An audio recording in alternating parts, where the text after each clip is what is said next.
So அது என்ன boosting product? இதுதான் என்னோட பூஸ்டிங் ப்ராடக்ட்.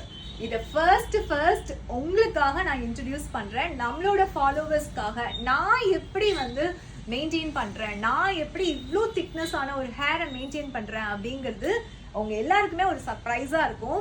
அண்ட் உண்மையிலேயே வந்து இந்த ஹேர் ஆயில் நானே எவ்வளோ பிஸியா இருந்தாலும் சரி, எவ்வளோ வந்து ஒர்க் இருந்தாலும் சரி, என்னோட ஹேர் ஆயில் வந்து காலி ஆயிடுச்சு அப்படின்னா டெஃபினட்டா நானே உட்காந்து காய்ச்சி அதை வந்து ஃபில்டர் பண்ணி எப்படி அப்ளை பண்ணுவேன் அப்படிங்கிறதையும் நான் உங்களுக்கு வீடியோஸ்ல நான் ஷேர் பண்றேன்.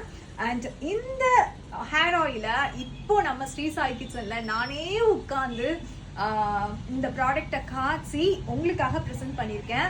இந்த ப்ராடக்டை கண்டிப்பா நீங்க வாங்கி பார்க்கணும். அண்ட் இந்த ப்ராடக்ட்ல 100% வந்து உங்களுக்கு நேச்சுரலா நீங்க வந்து என்னெல்லாம் ஹேர் போஷாக்குக்கு தேவையோ அந்த ப்ராடக்ட்ஸ் மட்டும்தான் நான் யூஸ் பண்ணியிருக்கேன். இதுல வயசானவங்களும் சரி அண்ட்